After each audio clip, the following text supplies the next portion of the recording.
For coming today. Obviously, the winter days, the days end quite short. It's dark out, so thank you very much for taking the time and making the effort to come. Inshallah, it's a source of benefit for all of us, and Allah accepts it from all of us. Today's a continuation again, our seventh lecture this term on Imam Ghazali's Ihya, looking at sincerity and intentions, and how we can ensure that they're pure. So with that said, I'll just hand it over to Sheikh Riyad, who will continue from where we left off last week, inshallah. بسم الله الرحمن الرحيم الحمد لله الذي جعل ذكره طمأنينة للقلوب وجلاء لها نرين الذنوب ومطردة لوسواس الخناس المكذوب والصلاة والسلام على سيدنا محمد الداعي إلى كل فعل محبوب وأمر مطلوب وعلى آله وأصحابه المقتفين سبيله على خير أسلوب. أما بعد، فيقول رب تبارك وتعالى في كتابه المنزل: أعوذ بالله من الشيطان الرجيم، بسم الله الرحمن الرحيم. من كان يريد الحياة الدنيا وزينتها نوفي إليهم أعمالهم فيها وهم فيها لا يبخسون. أولئك الذين ليس لهم في الآخرة إلا النار وحبط ما صنعوا فيها وباطل ما كانوا يعملون. Allah subhanahu wa ta'ala says that whosoever desires the life of this world and its adornment alone, we will fully repay them for their deeds therein, and they therein will not be deprived.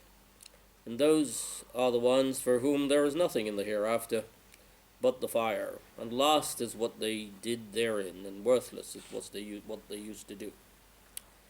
Brothers and sisters, Assalamu alaikum wa rahmatullahi wa barakatuh. Welcome to lecture number 27 on Imam Ghazali's Ihya, in which we are focusing on Ikhlas. Now, last week we completed the rereading of the chapter on Haqiqatun Niyya, the chapter on the true nature of intention, and we looked at the fourth configuration of intention. And we looked at this configuration of multiple intentions, in which Imam Ghazali describes, where he described it as mu'awina. It is a assistant, a complementary intention, and the fact that he wanted us to focus on the possibility of multiplicity of motivations when you are acting, and not to think that your intentions are always singular, that they can be multiple motives. And he categorized those, as you saw, in various configurations. So the last one, the fourth configuration, was that of mu'awina, complementary intention, and with the example of the person who is in the habit of doing a particular good deed for reward, but then he happens to having to do it in the presence of people, and suddenly he experiences the phenomena known as tasheel. He experiences the act becoming easier to do. That tasheel is the presence of the I in tasheel, which is a sudden reduction in the required effort to do a good deed. And that is in a direct effect of the presence of an audience, or the presence of eyes, or the presence of means through which people may observe what you're doing, such as, maybe streaming live on Facebook or something of that sort. That once it's become in the parameters of view, then that creates that facilitates tasheel. And that is a problem. As he says that it تطرق إليه شوب, that there is some sort of contamination enters upon the motivation. And in summary, the first configuration, or the first category, was that of singularity in the goal. The second was multiplicity, which is possible and frequent, and the third, which was the fact that these motives, so these were the three things we had to bear in mind. One is that the singularity is the goal, to making your intention single. The second was that multiplicity is actually the norm. That's what happens. You are having multiple motivations in it, and that the third thing was that to bear in mind was that these varied configurations, these varied motives, can have different weights. They can have different strengths, and it is those configurations of the strength that will determine where this stands in terms of the final ruling on the Day of Judgment, of the value of that for our akhirah. Now, last week's session was an anchoring session in which I linked the advice you were receiving in this class to Quranic verses and Sunnah, because I wanted to provide you with verses of the Quran and Hadith so that you can be reassured that what you're learning here is not the pontification of some scholars from the 5th century or wherever, for Imam Ghazali or even mine. The advice is rooted solidly in the revealed guidance in the Quran and Sunnah. And that is why I went through every advice and linked it to Quran and linked it to Hadith to show you. And the reason I wanted to do that is that today there is a fitna, a corrupting scheme that we are faced with, which is, what I like to call is فتنة تحويل الدليل إلى دلالة الدلال والإذلال في الجهل والضلال. I'm going to repeat that. فتنة تحويل الدليل إلى دلالة الدلال والإذلال في الجهل والضلال. The fitna, the scheme of turning proofs into the commodity of an auctioneer and condescension in ignorance and misguidance. So there's more on that. I will talk to you about that later on in the course, inshallah. What we need to know is that by overfixating on hadith and its status according to the muhaddithin, that can lead to a deprivation of your understanding of deen.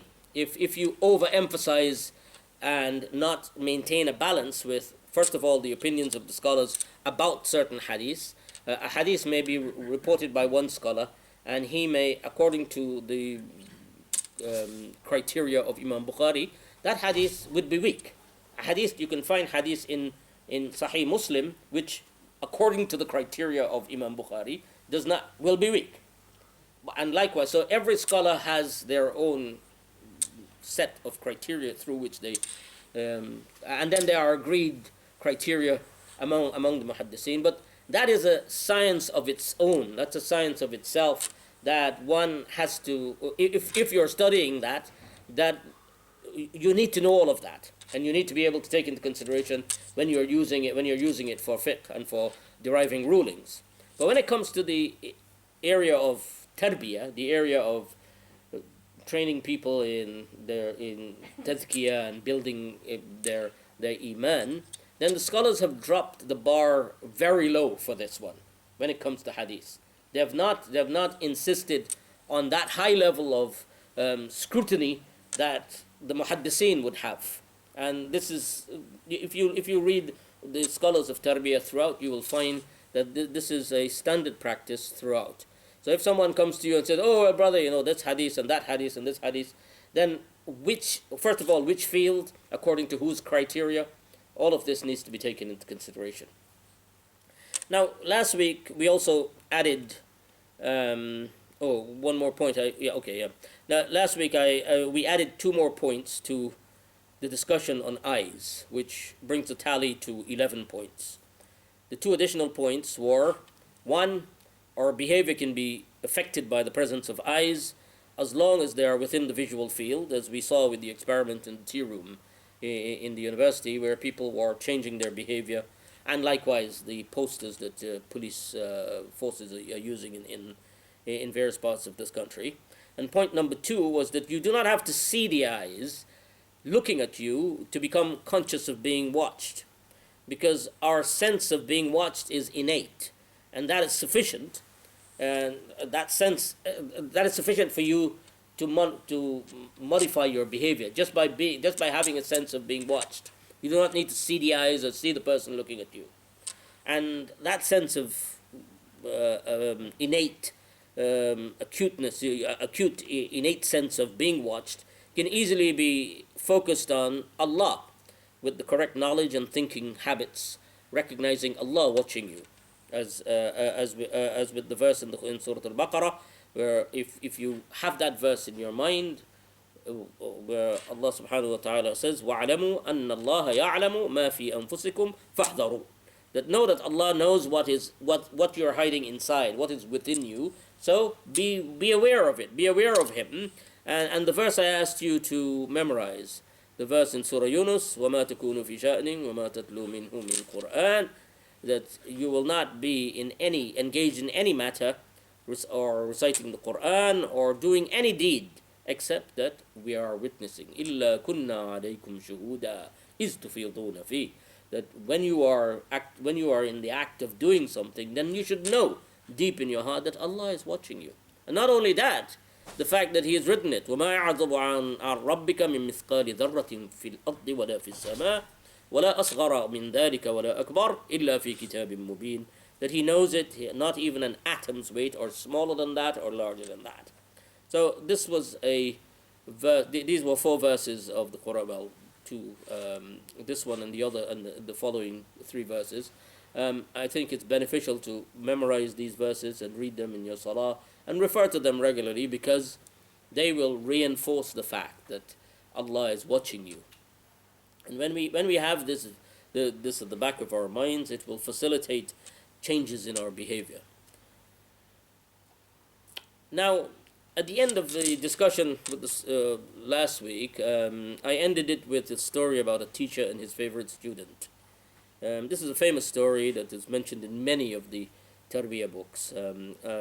Now, I don't know if you remember the story. The story was about a boy who was asked to slaughter a bird, and then when he came back, to slaughter a bird where he couldn't be seen, and the teacher gave him a lot of attention for his God consciousness. Now, I did not explicitly mention the reason why the teacher favored the student, because I thought it would be obvious to an Oxford audience, especially after learning what the student had done, and he revealed that, look, I am God, that I couldn't find a place where Allah did not see me. So, and you said to slaughter the bird in a place where no one could see you. Now, but the reason I'm mentioning this is that at the end of the class, an old lady came up to me and asked the question, why did the teacher give attention to the student? You did not explain it. And when I explained it to her, look, it was God consciousness. His God consciousness was the reason. She could not understand the reason. She seemed a bit ambivalent. And so I thought that probably I should spell it out to be on the safe side for the purposes of clarity. So I'm going to explain why the teacher gave special attention to the student. And there's a message in this also. When you're a teacher in a regular school and the student shows aptitude and potential for progress that is beyond the level of his peer group, you will find that the teacher will make sure that potential is not wasted. That's a teacher's responsibility when you're in a regular school. And I remember when my son was in the math class and the teachers realized that he was doing far better than the other students, he made arrangements for him to have extra classes in maths. So, and that is so that the potential is not wasted and the child's career in his worldly life, in his worldly career, will succeed. Now, when you're a teacher in a madrasa and training students to become an alim, the goal is not the same. The student who is studying to become an alim is in training to guide people towards success primarily in the next life. Success in what? Success in the next life, which is by and large linked to God consciousness, to taqwa. Taqwa in this world will cultivate success in the next. The cultivation of taqwa is the supreme goal. It is for this, Allah explains that the Quran is aimed at, Alif Lam Mim ذلك الكتاب لا ريب فيه هدى للمتقين. The book is revealed for the people who will eventually have taqwa, or who are learning or aiming for taqwa. And the love of Allah, divine love, is reserved for muttaqin. بلى من أوفى بعهده واتقى فإن الله يحب المتقين. That the love of Allah is with those who fulfill His commitment and fears Allah. Then indeed the love of Allah is for those who have taqwa. And then the ultimate prize: وسارعوا إلى مغفرة من ربكم وجنة عرضها السماوات والأرض أعدت للمتقين. The ultimate prize, which is Jannah, is also prepared for muttaqeen, taqwa. So that is the cultivating taqwa in a student and identifying a student with potential for taqwa is a teacher's job. That's why he does it. Now, when a teacher finds a student with an elevated level of taqwa, a high level of God consciousness or potential for it, he has a duty to give that student extra attention. Just as the teacher in a maths class, because of taqwa at a young age, when you see taqwa in a young age, it is a sign for the potential for success in the career as an alim, in a career as a guide, in a career as an inheritor of the prophets. Inna al-ulama'a warathatul anbiya. That the ulama are the inheritors of the prophets, and that's their role. The role is to help people to be successful in the next life. And therefore it is not surprising or odd or discriminatory for a student who shows potential to be given extra attention. And so I hope that clarifies the matter and clears any doubt in your mind about the story. And there's one more thing I have to clarify in regarding to the method of teaching of this course. That those of you who attended the first session would have heard what I said is that I will be recapping for two reasons. One is because we have new students this term. We have freshers, and also it is also to assist everyone to consolidate, because we don't get time to consolidate. We don't get time to go over what we are doing. So that's why. And of course, our minds in the modern world is in a constant frenzy. Dragged in all different directions every day, in hundreds of different directions. If there's one difference I've noticed between the Oxford students of 30 years ago and the Oxford students of today, is the difference in state of mind. And there's a reason for it. It takes about 12 to 14 minutes for a wholesome thought to settle in the mind. That's in cognitive science. They've done some computations about if you have a wholesome thought and you want it to settle in the mind without it being affected, between 12 to 14 minutes. And on average, we're interrupted on between 8 to 10 minutes with our social media connections. So things aren't getting time to settle in our minds. We don't get time to. Our streams of thought are interrupted regularly, and we're having to multitask more and more, and that has consequences for the state of mind. And the sad truth about multitasking is that the more you do it, is the less competent you become. We think that I will multitask and I will get I will get better at it. But this is a intuitive finding about multitasking. When they test people in multitask, they give them multitask tests. The people who rarely multitask are routinely performing better than those who regularly multitask. You will find that's the results. So anyway, that's another lecture. Now, what I want to do today is to help you move beyond the clutter and internalize the ideas and themes we are covering, I've been summarizing, repeating, extending the content, because of our objective here is not information. It's not information gathering exercise. It's about internalizing guidance in a way that it begins to influence your thoughts and behavior. So please don't allow anyone to put you off by claiming that it's just regurgitating the same thing over and over. Now, let us move on with the text and read the next chapter, which is better now. If I should ask you this question, which is better, the intention of the believer or the action of the believer? Everyone, after a little reflection, will say, yes, intention is better.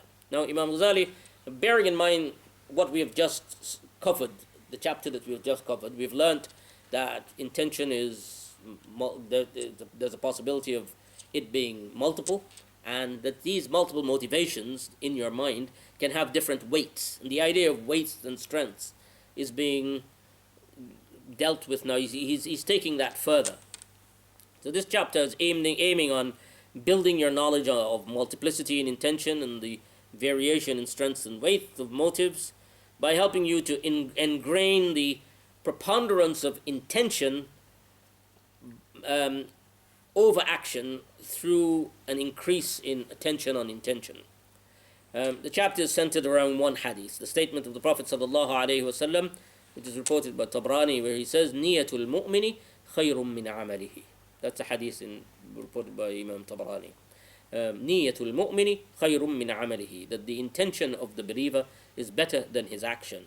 And the title of the chapter is بيان سر قول رسول الله صلى الله عليه وسلم نية المؤمن خير من عمله.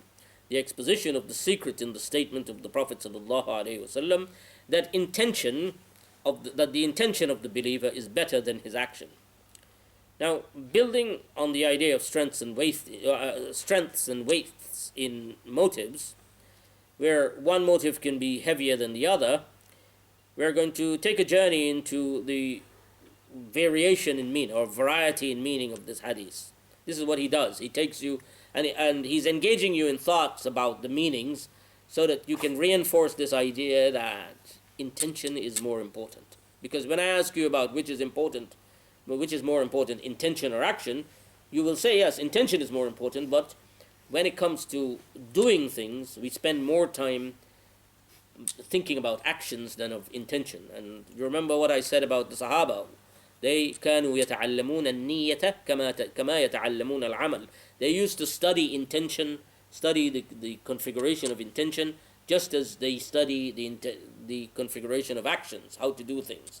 So the first meaning that Imam Ghazali cites is the obvious one. He says, إن النية سر, intention is a secret, لا يطلع عليه إلا الله تعالى والعمل ظاهر, that no one sees our intention except Allah. So that's the first reason. No one sees your intention, whereas actions are observable by others, and that makes intention more valuable. The second meaning is وَلِعَمَلِ السِّرِّ فَضْلٌ, that actions that are done in secret has a virtue over actions that are done in public.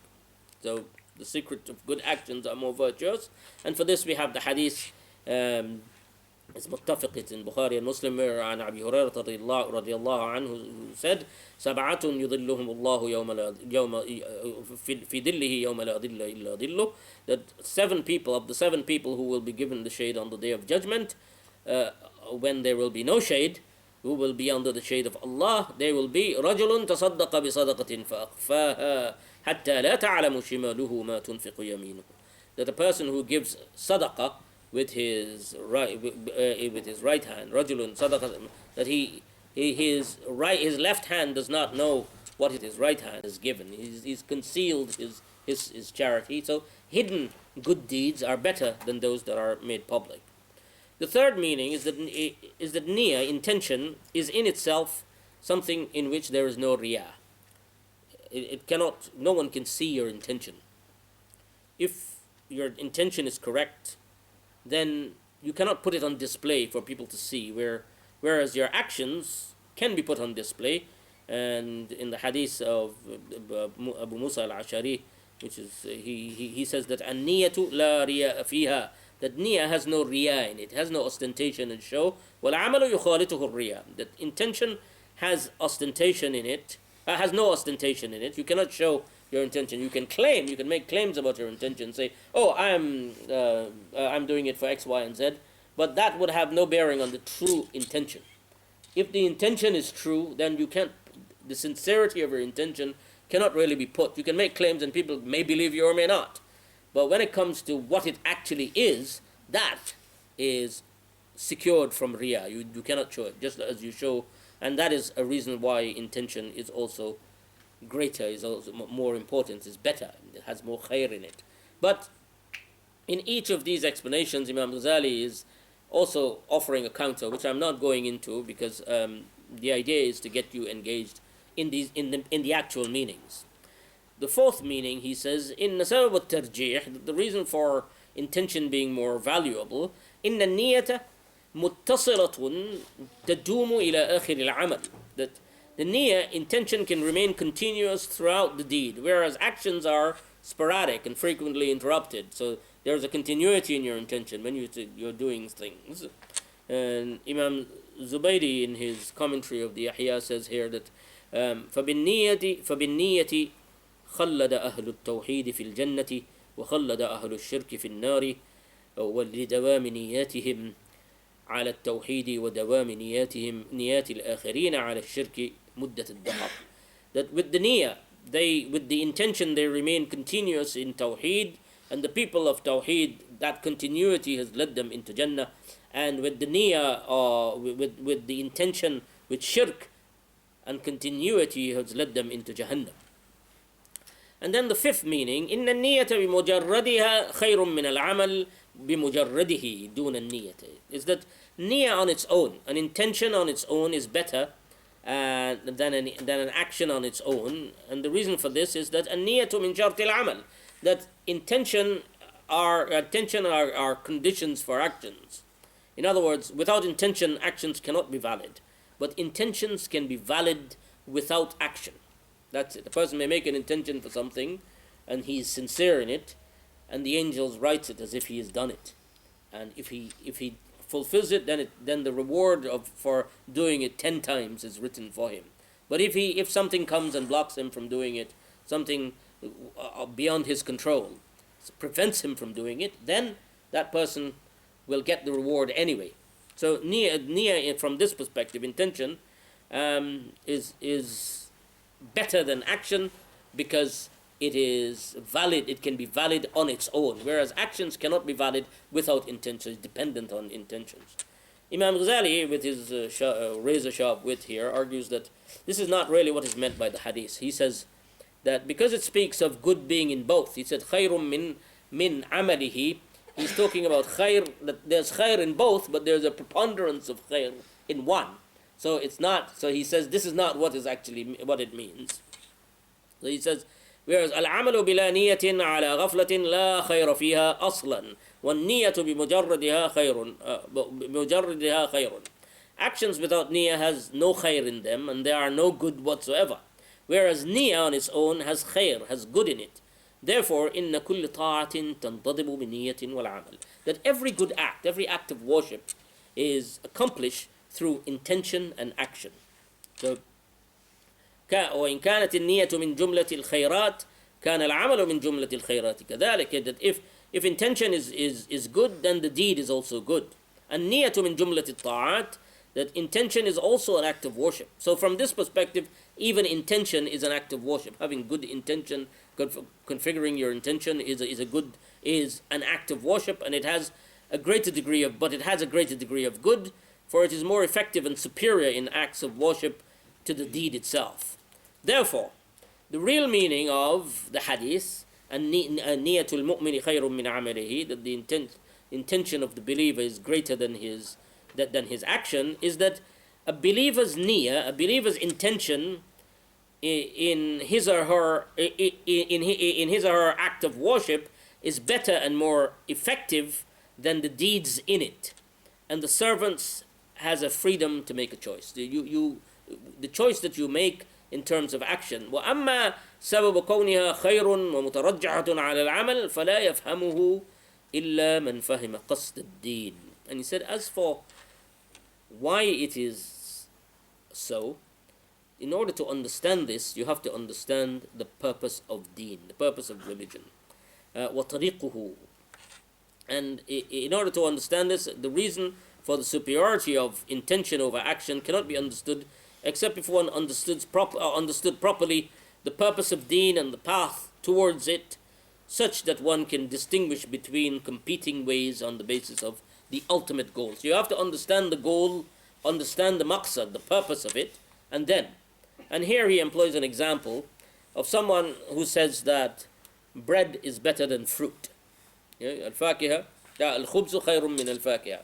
If a person says that, look, bread is better than fruit, then they would mean that it's better in terms of nourishment, which has a certain purpose. What's the purpose of nourishment? It's health and survival. So for one to make an informed judgment about nutrition, health and survival, one must be aware of various kinds of food and the effects of the food and the effects of the food on each other and the effects of the food on the human body. Now, فَالطَّاعَاتِ غِذَاءُ الْقُلُوبِ. So acts of worship are nourishments for the heart. The purpose and the purpose of this nourishment, وَالْمَقْصُودِ, the purpose of this nourishment that we will get. Acts of worship are there to fortify, to nourish the heart, and the purpose of this nourishment, شفاؤها وبقاؤها وسلامتها في الآخرة وسعادتها وتنعمها بلقاء الله تعالى. The purpose of this nourishment is the curing and the survival and the security of the heart in the akhirah, with the pleasure and happiness of meeting Allah. وتنعمها بلقاء الله تعالى ولن يتنعم بلقاء الله إلا من مات محبا لله عارفا بالله. And no one will find that joy of meeting Allah except those who leave this world in the love of Allah, live in a state of love for Allah and in knowledge of Allah, in knowing Allah, in recognizing Allah. وَلَن يُحِبُّهُ إِلَّا مَنْ عَرَفَهُ. That the one who will love Allah is the one who recognizes Allah. You cannot love something that you do not recognize. So you have to recognize Allah. And here Imam Zubaydi adds a sentence. He says in the Sharah, in the commentary, he says ma'rifa khassa, that no one can love Allah except those who have knowledge and who have a special knowledge, gnosis.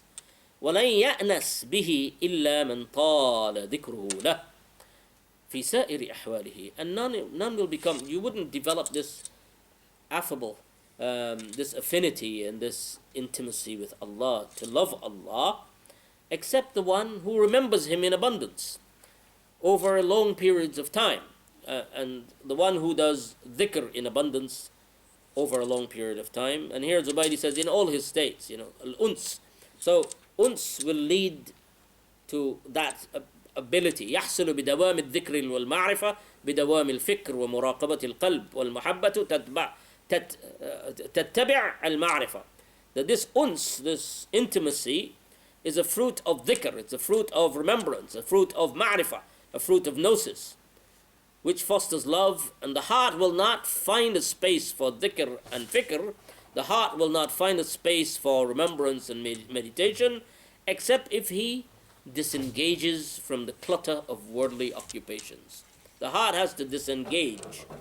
You need to have space in the heart. It has to disengage from the clutter of worldly occupations. لأنها, he said, لن يتفرغ القلب لدوام الذكر والفكر إلا إذا فرغ من شواغل الدنيا ولن يتفرغ من شواغل الدنيا إلا إذا انقطع عنه شهواتها حتى يصير مائلا إلى الخير مريدا له نافرا عن الشر مبغضا له. That one cannot become disengaged from the clutter of worldly occupations unless one cuts one's desire from the worldly chattels and become inclined towards good and seeking it, disinclined from evil and disliking it. وإنما يميل إلى الخيرات والطاعات إذا علم أن سعادته في الآخرة منوطة بها. That a person will be inclined to doing good deeds, to doing acts of worship, if he has a firm knowledge in the benefit of it, that his success in the akhirah is suspended with this, it's attached, it's dependent on this. كما يميل العاقل إلى الفصل والحجامة لعلمه بأن سلامته فيها. The same way how a person will be lenient towards having lancing of a boil or hijama for what he knows of the benefit that he will get from it. That if you say to somebody, I will cut your skin now and take blood out, then that, if he doesn't know what hijama is, then he will see that as a problem. So making sacrifice and doing things for the sake of Allah, if you know the benefit that you will get. وإذا حصل أصل الميل بالمعرفة فإنما يقوى بالعمل بمقتضى الميل والمواظبة عليها. That when the inclination is rooted through knowledge, it is strengthened with continuous and dedicated effort in the direction of the incline. So if the knowledge is certain, if you're clear in your knowledge that, look, this thing is beneficial for me, and that first thought of it being beneficial requires you to act in accordance with that knowledge. And how do you act in accordance with that knowledge? You pursue it. You pursue it through persistence. You have to dedicate effort towards that incline. The inclination will spark a urge to do something, an urge to act in a certain way. But you have to follow that urge. You have to follow it based on the knowledge. As the dedication increases, the characteristic inclination also is strengthened. It becomes stronger and stronger, serving as food and nourishment for the inclination, so that it gains influence with strength. فالمائل إلى طلب العلم أو طلب الرئاسة لا يكون ميله في الابتداء إلا ضعيف. Inclination towards studying and seeking leadership in the beginning is usually very weak. A person starts off to study, well, I'm not really, they experiment, I can become leader, maybe I can become president. But once you start working on it, once the person, فإن اتبع مقتضى الميل واشتغل بالعلم وتربية الرياسة وأعمال المطلوبة لذلك تأكد ميله ورسخ. That as this will become, it will have رسوخ رسخ فيه. But as one follows the demands of the initial incline, as in pursuing the knowledge or studying leadership courses and activities pertaining to it, then speed and strength develops in the inclination, and then عصر عليه النزوع, and it will become difficult to retracting himself from it. Once a person is in the full flow of seeking leadership, once he starts attending leadership courses and all of that, to take him out of it becomes difficult. But once he tastes the attraction to it, it then takes rusukh. It becomes embedded. It's like you've set a groove now, and the inclination and the incline, speed develops in it, and then you're no longer in control. ولذلك تأكد ميله ورسخ وعصر عليه النزوع. So he's saying وربما but وإن خالف مقتضى ميله. But in the first instance, if he had rejected it, if he had gone against it, not follow the demands of that first inclination, that first thought, then and he ignores it or rejects it, then ضعف ميله وانكسر. That it would have been weakened, and maybe even uprooted. بل الذي ينظر إلى وجه حسن. He's giving an example now. He's saying, look, بل الذي ينظر إلى وجه حسن, in a person who looks at a beautiful face, right? مثلا, he's saying, for example, فيميل إليه طبعه ميلا ضعيفا. That he will, a slight attraction will begin. He'll be attracted to it slightly. There will be some sort of attraction because it's a beautiful face, so you like to look at it. وإليه طبعه ميلا ضعيفا ولو اتبعه وعمل بمقتضاه. But if he follows it, if he increases the staring of it and follows the demands of the urge to look at it, فداوم على النظر. But when one looks at that beautiful face, his inclination, he follows the demand to stare continuously and indulges in sitting and mixing and mingling with the carrier of that face, then the inclination will quickly deepen, and he will slowly lose control, and then he will not be able to withdraw himself from the attachment. It will become so strong, right? فلا يقدر على النزوع ولو فطن نفسه ابتداء وخالف المقتضى. But if in the first instance he had pulled away, then لكان ذلك قطع القوت والغذاء. That if in the first instance he had pulled away, then that would be as the example of cutting the food and nourishment for the inclination. ويكون ذلك زبرا ودفعا في وجهه حتى يضعف وينكسر.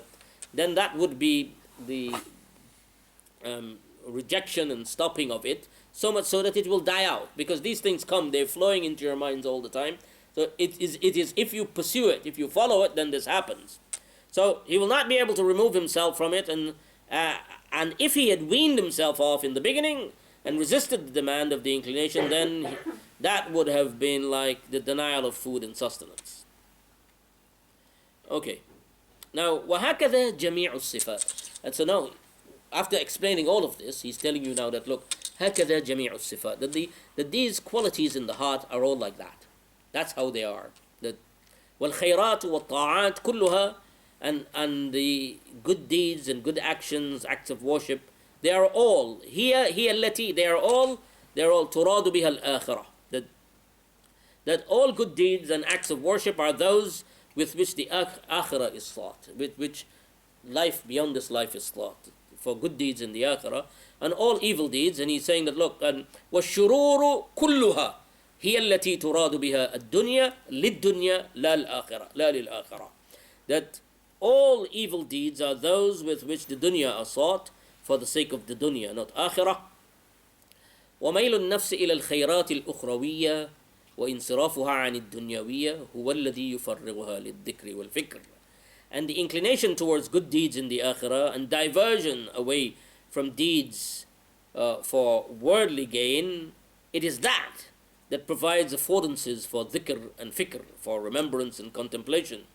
And that, for remembrance go, ولن يتأكد ذلك إلا بالمواظبة على أعمال الطاعة وترك المعاصي بالجوارح. And this will not be reinforced except with the persistence in good deeds and the avoiding of sin with the organs of the body, because there is a connection between the heart and the organs of the body. And here in Arabic they use the word jawarih to mean organs and to mean other organs other than the heart. So the heart, even though it's an organ, it has its own category. So the body, the limbs and all of that falls under jawarih. So he's saying there's a connection, and they both influence each other. And this is an interesting point that Imam Ghazali is making here, because it has echoes to modern discoveries.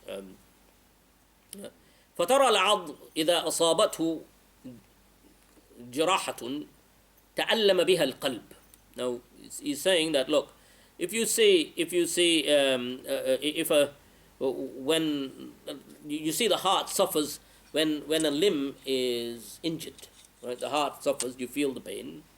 And وترى القلب إذا تألم بعلمه بموت عزيز من أعزته أو بهجوم أمر مخوف.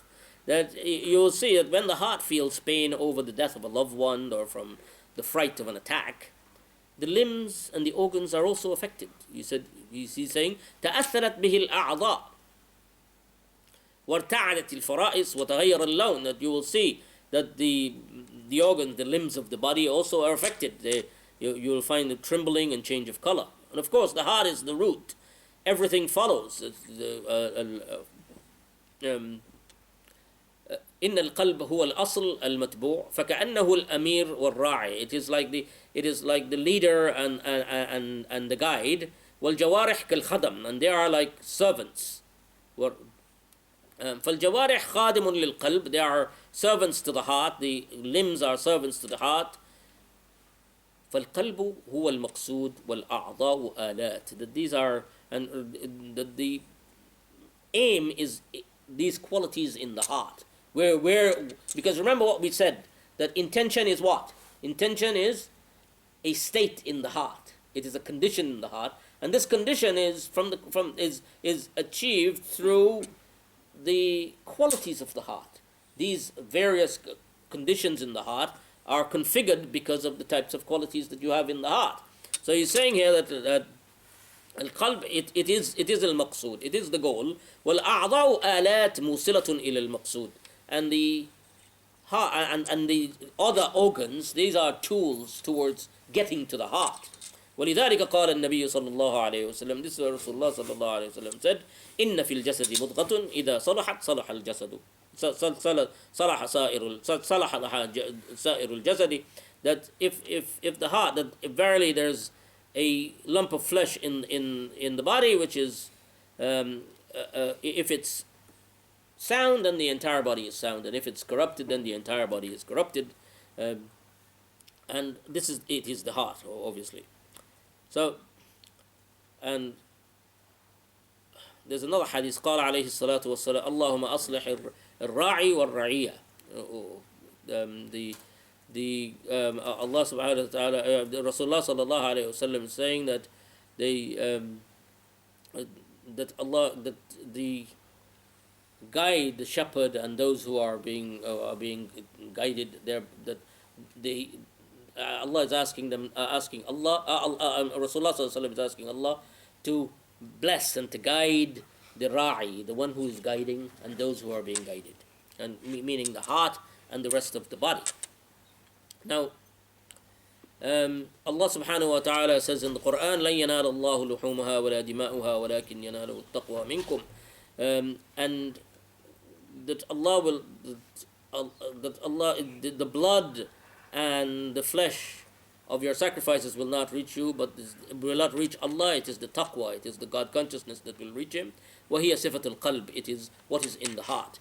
فمن هذا الوجه لا محالة أن تكون أعمال القلب على الجملة أفضل من حركات الجوارح. And from all of this that we have said, it is clear that the actions of the heart are more valuable, are more virtuous. ثم يجب أن تكون النية من جملتها. And so the niyyah is there. It must be from among that. لأنها عبارة عن ميل القلب إلى الخيرات وإرادته وغرضنا. Okay.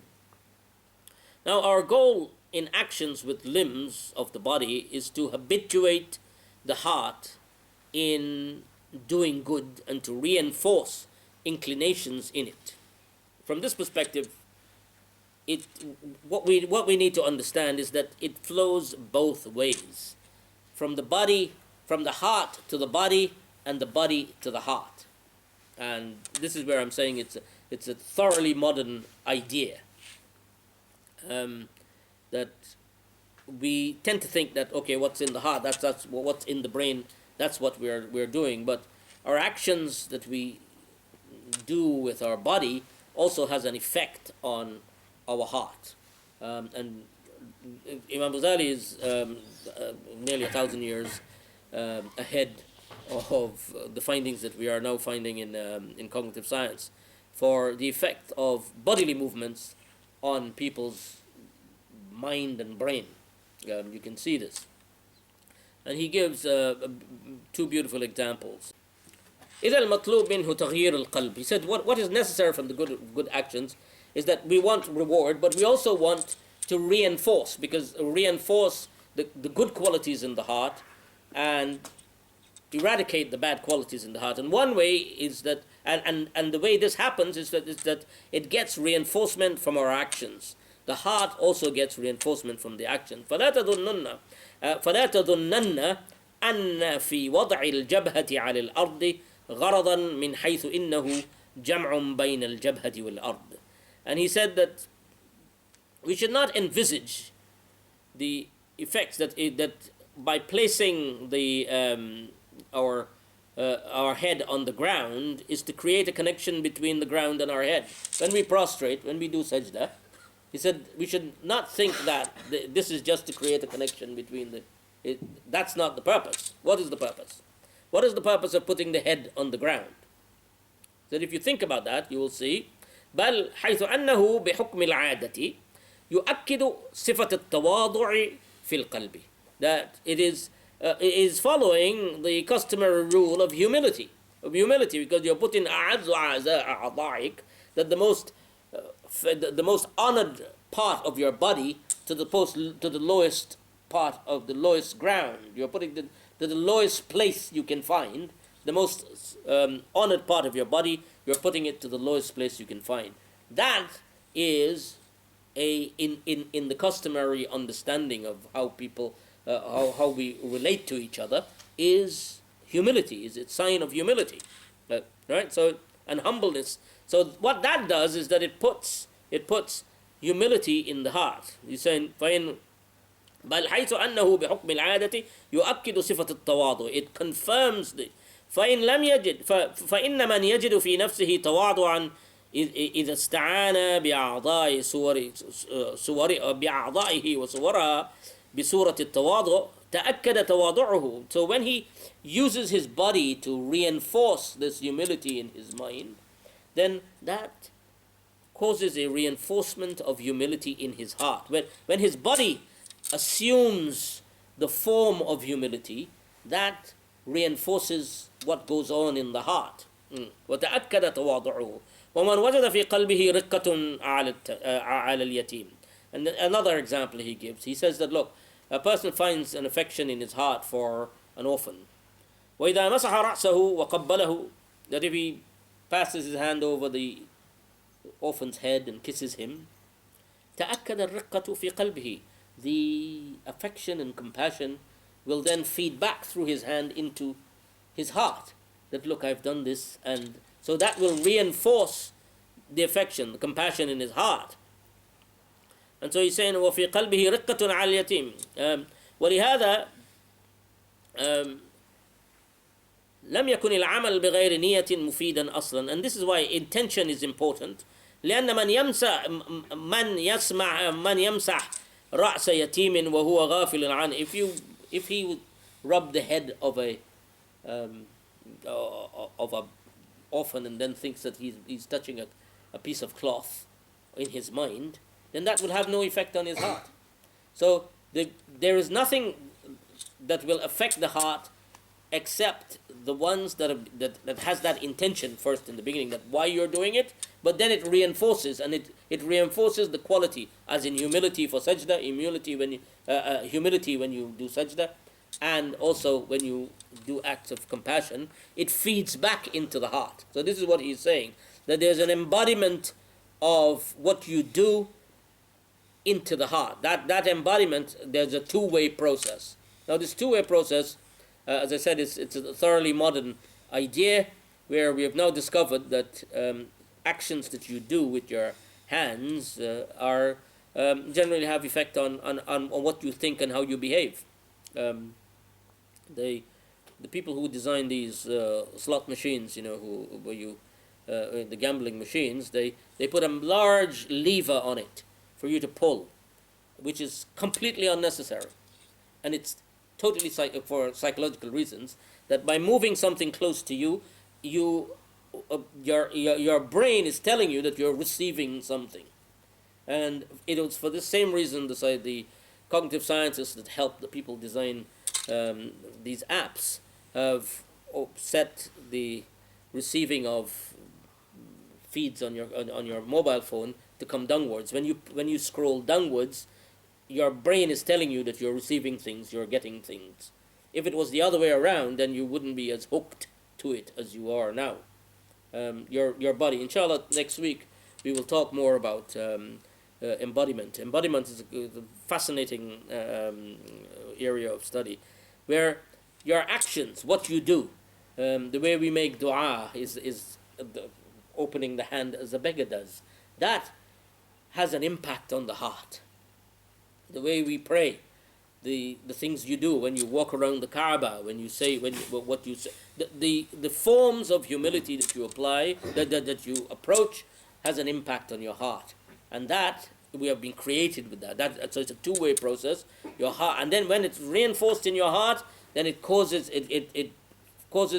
those good qualities to flourish in your heart. So not only where our hearts are not only affected by what we see, we have gone through all of these series of influences that come through the eye, the visual effect on our hearts, but there are physical effects on the heart depending on what you do, the position the postures you take, the actions you do.